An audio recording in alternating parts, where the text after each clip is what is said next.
দর্শক দেখতে পাচ্ছেন আসিফ নজরুলের উপর আক্রমণ করে এই আওয়ামী লীগ কর্মীরা সবাই এক হয়ে কিন্তু আজকে শাহবাগ উত্তাল করেছে। উপদেষ্টা আসিফ নজরুলদের উপর অ্যাটাক করে আওয়ামী লীগ কর্মীরা।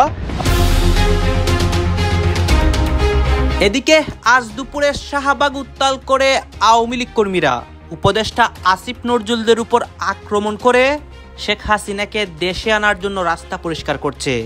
ডক্টর ইউনূস বয়ে শেখ হাসিনার ফাঁসির রায় বাতিল করেন। শেখ হাসিনা তিনি বাংলাদেশে ফিরবেন, এটা চিরন্তন বাস্তব কথা। উল্টো দিকে তার যে ট্রাইব্যুনাল রয়েছে দেখবেন জাস্ট উড়ে যাবে, মানে কার ট্রাইব্যুনাল? ডক্টর ইউনূসের। শেখ হাসিনা পার একবার এই ট্রাইব্যুনাল উড়ে যাবে, জাস্ট উড়ে যাবে, এটা মিলায় রাখেন। আর এর থেকে বড় কথা কি জানেন? সেটি হচ্ছে ভাই আওয়ামী লীগের পাশে বাংলাদেশের জনগণ রয়েছে।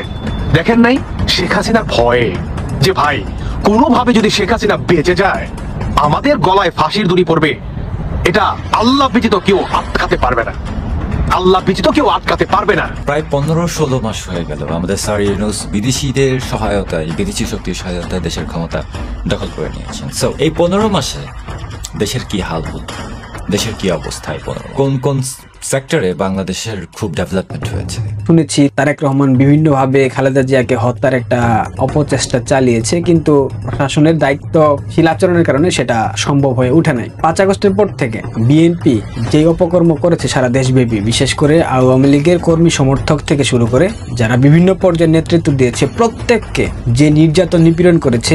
হ্যাঁ, এতদিন অনেক নির্যাতনের শিকার হয়েছিল আওয়ামী লীগ কর্মীরা, এখন তারা প্রতিশোধ নেওয়া শুরু করে এবং রাজপথে নামতেও শুরু করে। দর্শক শ্রোতা, আজকে শাহবাগের ময়দান আবারও উত্তাল হয়েছে এবং রাজপথে আওয়ামী লীগের লক্ষ লক্ষ কর্মী একসাথে নামে। আপনারা তো দেখেছেন গত কিছুদিন আগে শেখ হাসিনাকে ফাঁসির রায় দেওয়া হয়েছিল এবং এই ফাঁসির রায়টাকে কেন্দ্র করেই তারা গোপনে পরিকল্পনা করে ট্রেনিং নেয় আওয়ামী লীগ গেরিলা বাহিনী মিলে।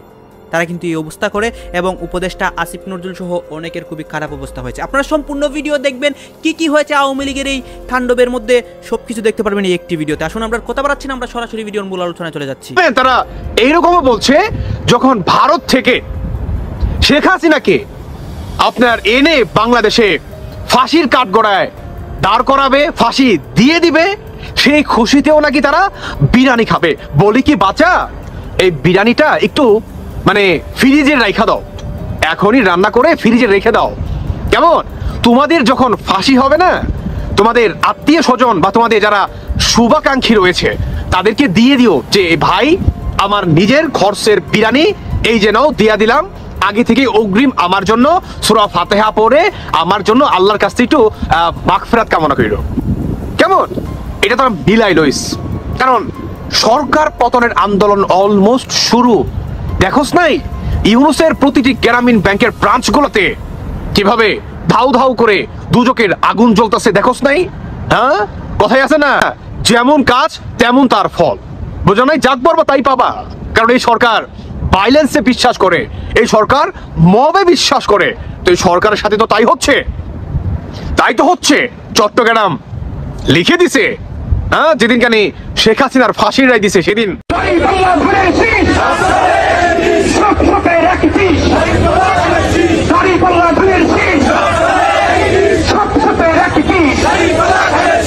আর সেই দিনই চট্টগ্রাম যত জনগণ রয়েছে তারা রাজপথে ইউনূস সরকারের পতনের জন্য রাজপথে নেমে আসছে।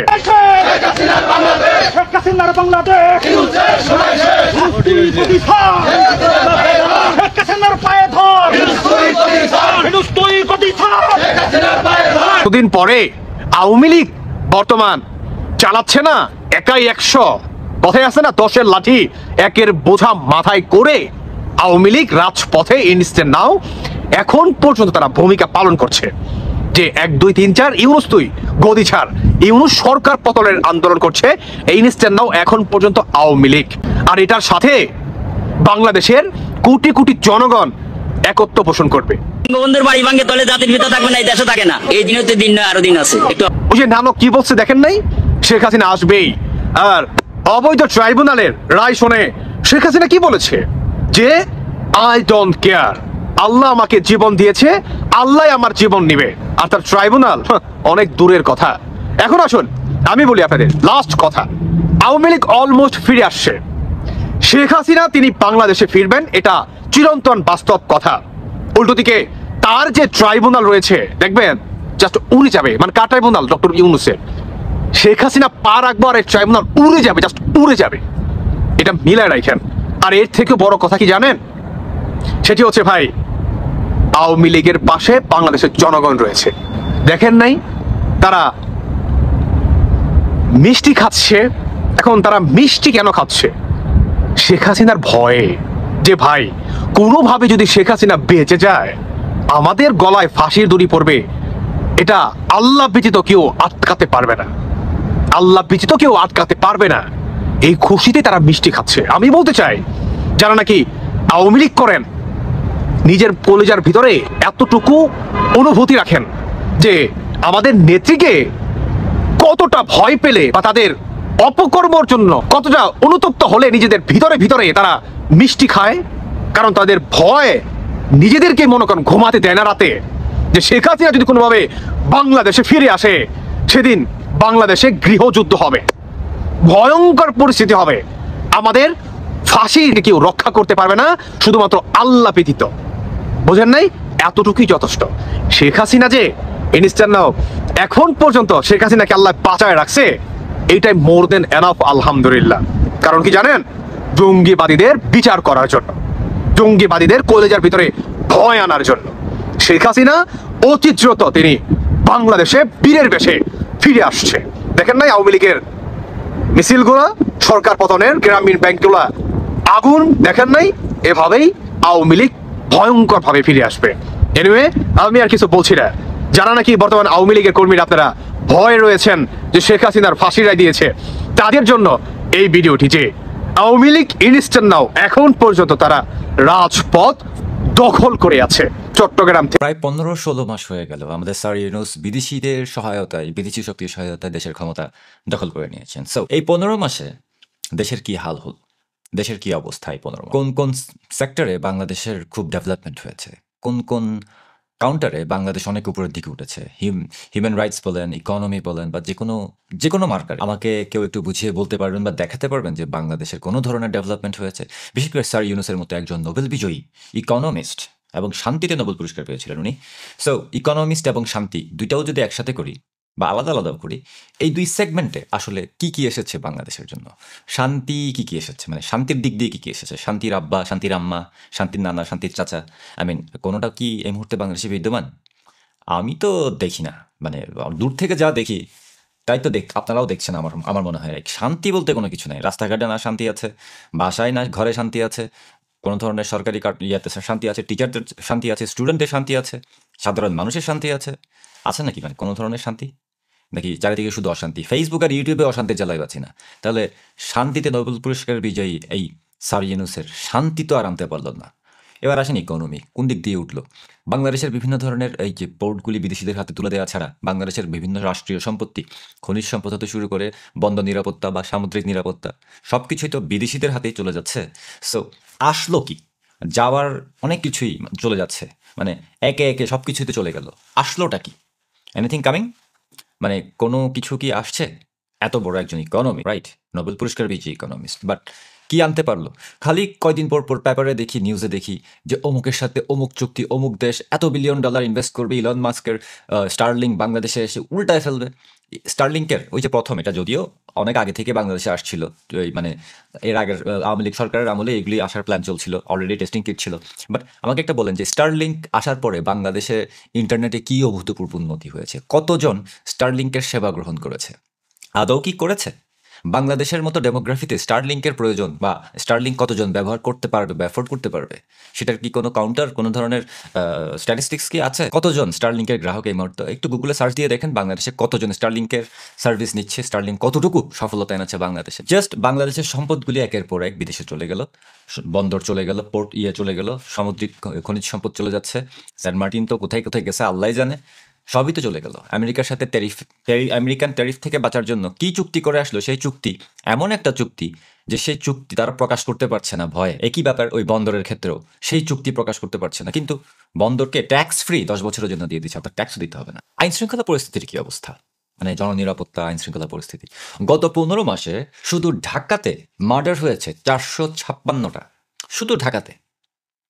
আর পুরা বাংলাদেশে 4717টা মার্ডার কেস, মানে খুন হয়েছে জাস্ট গত 15 মাসে। এই হচ্ছে এই মুহূর্তের বাংলাদেশ, যেখানে মানুষকে মার্ডার করা হয় ওপেনলি। ফেসবুকে, সোশ্যাল নেটওয়ার্কে বিভিন্ন জায়গাতে ভিডিওগুলি এসেছে, দেখেছেন না? মানে জাস্ট ক্যাজুয়ালি আসলো, গুলি করে চলে গেল, মরে গেল, এরকম কতগুলি হয়েছে। 200 বা 200রও বেশি মব কিলিং তো আছে অলরেডি। 200রও বেশি মব কিলিং আছে শুধু বাংলাদেশে গত 10-15 মাসে। 200টারও বেশি মব। বাংলাদেশকে প্রতিদিনই কোনো না কোনোভাবে দুর্বল করার চেষ্টা করা হচ্ছে। বাংলাদেশের মানে রাষ্ট্রের ভিত্তি এটাকেও নষ্ট করে দেওয়া হচ্ছে। মকারি অফ ট্রায়াল তো হচ্ছেই আইসিটিতে। এগুলি বলার অপেক্ষায় রাখে না। যাকে খুশি তাকে ফাঁসি দিবে, ঝোলাবে অ্যান্ড অল দ্যাট, এগুলি সামনে আসছে, অলরেডি শুরু করেছে তারা। জঙ্গিরা সামলাচ্ছে দেশ, টেরোরিস্টরা দেশ সামলাচ্ছে। স্বাভাবিকভাবে এখন এভাবেই চলতে থাকবে। কারণ খেয়ালই তো করছেন বাউলদেরকে কিভাবে আঘাত করলো, কিভাবে তাদেরকে টর্চার করলো, কিভাবে তাদেরকে পেটালো, অ্যারেস্ট পর্যন্ত করে ফেললো। বাউল শিল্পীদেরকে, দে আর জাস্ট আর্টিস্ট, তাদেরকে পর্যন্ত কেউ ছাড়ছে না। ভূমিকম্প হওয়ার পর ঢাকায় মোল্লারা বলছে যে অনেক বেশি নাচ গান হচ্ছে, তো সেজন্য ভূমিকম্প হচ্ছে। আরে বেটা, অনেক বেশি নাচ গান হলে তো এক ভাই ফেসবুকে বলেছেন যে তাহলে তো ইউরোপ আমেরিকাতেই সবচেয়ে বেশি হওয়ার কথা ভূমিকম্প, ওখানে কেন হয় না? মোল্লারা মানে এই জঙ্গি মৌলবাদ বাংলাদেশে এমনভাবে ছড়িয়ে গেছে যে ওই যে নর্মাল ওই কনসার্টের মধ্যে শিল্পীদের এখন দেয়ালে মই লাগিয়ে পালাতে হয়। মৌলবাদ কতভাবে ছড়িয়ে গেছে। বাংলাদেশের অনেক সিঙ্গার, অ্যাক্ট্রেস, অ্যাক্টর, অনেক লাল বদর ওই সময় তো ছিল, রাইট? এই গেঞ্জি অথবা এই লাল বদর এই 24শে আগস্টকে হাইলাইট করার জন্য, টেনে টেনে নামানোর জন্য আওয়ামী লীগ সরকারকে। এখন তারা কেমন ফিল করছেন? হ্যাঁ, মানে এখন তো মানে ওই রাস্তার কুকুরও পাত্তা দেয় না তাদেরকে। দেশ একেবারে বদলে আমেরিকা বানায় ফেলছেন না, নাকি আফগানিস্তান বানায় ফেলছেন? কোনটা এখন কেমন লাগে? আসলে আমাদের বাংলাদেশিদের একটা প্রবলেম আছে না, বাংলাদেশে অনেক বেইমান, মানে বাংলাদেশের মানুষের ভিতরে অনেক বেইমান আছে, অনেক বেইমান মানুষজন আছে। এত বেশি বেইমান, মীর জাফরের বংশধরেরা মানে অনেক বেশি বংশ বিস্তার করেছে। I am sorry to say, আমি নিজেও বাংলাদেশি, বাট আমার বলতে আমার মানে আমি এইভাবে বেইমানি করে, নিজেদের সাথেই বেইমানি করে, নিজেদের পাছায় নিজেরাই লাথি মারে। বাংলাদেশিরা এমন হয়ে গেছে, মানে আমরা পারি না এমন কিছু নাই, মানে বেইমানি করার জন্য আমরা সবকিছু করতে পারি। বাংলাদেশের স্বাধীনতা পরবর্তী রাজনৈতিক ইতিহাসের একমাত্র আপোষহীন নেত্রী বিএনপির চেয়ারপারসন বেগম খালেদা জিয়া, তিনি নাকি হঠাৎ অসুস্থ হয়ে একটা বেসরকারি হসপিটালে এডমিট হয়েছেন। শুনেছি তাকে আইসিইউতে নেওয়া হয়েছে। দুদিন পূর্বে সেনা ক্যান্টনমেন্টে গেলেন, সেখানে গিয়ে ডক্টর ইউনূস, যার মধ্যে আবার ফখরুল ইসলাম আলমগীর, বিএনপির যে সেন্সর বোর্ডের প্রধান, জিয়ার প্রতিচ্ছবি দেখতে পান। ডক্টর ইউনূসের সাথে বৈঠক করলেন। কি হাসি খুশি, হাস্যোজ্জ্বল চেহারা, চমৎকার মেকআপ নিয়ে গিয়েছিলেন, হেলোইনের মতো, হেলোইনের সাজে, ভুতুরে মেকআপ। ডক্টর ইউনূসের সাথে একান্ত আলাপন হলো, সাক্ষাৎ করলেন, চমৎকার ভাবে কথা বললেন, সবকিছু ঠিকঠাক ছিল। হঠাৎ করে কি এমন হয়ে গেল, কি এমন অসুস্থতা হয়ে গেল যে তাকে হসপিটালে এডমিট হইতে হইলো, তাকে আবার আইসিইউতে নেওয়া হলো? অনেকগুলো ঘটনা এখানে আছে। বিএনপি সেই 2020-21 সাল থেকেই, অর্থাৎ 2018 সালের নির্বাচনের পর থেকেই বিভিন্ন ভাবে, আমি ব্যক্তিগতভাবে বিশ্বাস করি, খালেদা জিয়ার মৃত্যু কামনা করেছে। কারণ একটাই, আওয়ামী লীগের উপর দোষ চাপাইতে হবে। যেমনটা জিয়াউর রহমান হত্যার দোষ আওয়ামী লীগের উপর চাপানো হয়, শেখ হাসিনাকে দায়ী করা হয় যে শেখ হাসিনা স্বদেশ প্রত্যাবর্তনের কিছুদিনের মধ্যেই জিয়াউর রহমান হত্যাকাণ্ডের শিকার হয়। এটা পুরোপুরি ভারতের চক্রান্ত, পুরোপুরি শেখ হাসিনার চক্রান্ত। ঠিক এই বিষয়টা আওয়ামী লীগের উপর পুনরায় চাপিয়ে দেওয়ার জন্য মৃত্যু কামনা করা হয়েছে খালেদা জিয়ার। শুনেছি তারেক রহমান বিভিন্ন ভাবে খালেদা জিয়াকে হত্যার একটা অপচেষ্টা চালিয়েছে, কিন্তু প্রশাসনের দায়িত্বশীল আচরণের কারণে সেটা সম্ভব হয়ে উঠে নাই। 5 আগস্টের পর থেকে বিএনপি যে অপকর্ম করেছে সারা দেশব্যাপী, বিশেষ করে আওয়ামী লীগের কর্মী সমর্থক থেকে শুরু করে যারা বিভিন্ন পর্যায়ে নেতৃত্ব দিয়েছে, প্রত্যেককে যে নির্যাতন নিপীড়ন করেছে, যেভাবে তাদেরকে হেনস্থা করা হয়েছে, তাদের ব্যবসা প্রতিষ্ঠান থেকে শুরু করে ঘর বাড়ি, সহায় সম্পত্তি সবকিছু লুটপাট করেছে। পাশাপাশি সাধারণ মানুষ থেকে শুরু করে এবং ফুটপাতের যে ক্ষুদ্র উদ্যোক্তা, তাকেও বিএনপি রক্ষা করে নাই, ছাড় দেয় নাই, তার কাছ থেকেও চাঁদাবাজি করেছে। এই গত 15 মাসে বিএনপিকে টেম্পো স্ট্যান্ডের দল বলেও অভিহিত করতে পারে এবং অনেকে সেটা করছে। এই মুহূর্তে রাজনৈতিক ভাবে তারা একটা মারাত্মক ধ্বজভঙ্গ অবস্থার মধ্যে পড়ে গেছে। এখন এখান থেকে উত্তরণের উপায় কি? তাদের দেশনায়ক ভবিষ্যৎ প্রধানমন্ত্রী তারেক রহমানকে বাংলাদেশে আসতে হবে। কিন্তু তিনি বাংলাদেশে আসতে পারছেন না কেন? এখানে অনেকগুলো কারণ আছে। প্রথমত, সেনাবাহিনীর ইস্যুটা সব থেকে বেশি গুরুত্বপূর্ণ। আপনারা খেয়াল করে দেখবেন, বিএনপি সবসময় তারেক রহমানের দেশ ত্যাগের দায়টা আওয়ামী লীগের উপর চাপিয়ে দেয়। তারেক রহমান দেশ থেকে চলে গেছে 2007 সালে। তৎকালীন সময়ে 111-এর সামরিক সরকার ছিল ক্ষমতায়। তাহলে শেখ হাসিনাকে কেন দায় দেওয়া হয়? এছাড়াও আরাফাত রহমান কোকর যে ব্যাপারটা, মৃত্যুবরণ করেছে সে মালয়েশিয়াতে, সেই দায়টাও আওয়ামী লীগের উপর চাপিয়ে দেওয়া হয়। এই যে চাপিয়ে দেওয়ার রাজনীতি, নীতি। এইটা চমৎকার ভাবে বিএনপি গত কয়েক বছরে সম্পন্ন করে ফেলেছে। তারেক রহমানের বিদেশ গমন, চিকিৎসার জন্য লন্ডন চলে গেলেন, সেখান থেকে তিনি আর ফিরে আসলেন না, সেখানে তিনি রিফিউজির মতো অবস্থান করছেন শুনেছি, সেখানে তিনি নাগরিকত্ব নিয়েছেন, জানি না সত্যি কিনা, হতে পারে। বাংলাদেশে তিনি আসতে পারছেন না, এখানে যেই বাধার কারণগুলো, প্রথমত সেনাবাহিনীর যেই অংশটা তারেক রহমানকে বেধড়ক পিটিয়েছিল 111-এর সময়, সেই হাওয়া ভবন প্রতিষ্ঠা, 64 জেলায় একযুগে সিরিজ বোমা হামলা, বাংলা ভাই শায়েখ আব্দুর রহমান, মুফতি আব্দুল হান্নানের সাথে তার অতিমাত্রায় সম্পর্ক, 21 আগস্ট গ্রেনেড হামলার মতো অসংখ্য ঘটনা, 10টা অস্ত্র মামলার মতো অসংখ্য ঘটনা। দর্শক আপনারা তো দেখলেন এখানে কি কথা হচ্ছে, অনেকে কিন্তু অনেক কথা বলতেছে, অনেকে আলোচনা করতেছে, অনেকে সমালোচনা করতেছে। বিশেষ করে এখানে দেশের রাজনৈতিক প্রেক্ষাপট নিয়ে কথা হয়, আরও অনেক বিষয় নিয়ে, আওয়ামী লীগের বিভিন্ন ইস্যু বা তাদের বিভিন্ন পরিকল্পনা, এগুলো নিয়ে কথা হয়। গাইজ এই বিষয়গুলো দেখে আপনাদের কি মনে হচ্ছে এবং আপনাদের মন্তব্য কি? অবশ্যই আপনারা আপনাদের মন্তব্যটা আমাদের কমেন্ট বক্সে লিখে যাবেন। এবং সর্বশেষ আপনাদের কাছে আমাদের একটা রিকোয়েস্ট থাকবে, আপনারা আমাদের চ্যানেলে নতুন দর্শক হয়ে থাকলে চ্যানেলটি সাবস্ক্রাইব করবেন এবং পাশে থাকা বেল বাটনটি বাজাবেন, যাতে করে নেক্সট ভিডিওটা সবার আগে আপনাদের কাছে পৌঁছে যায়। ধন্যবাদ।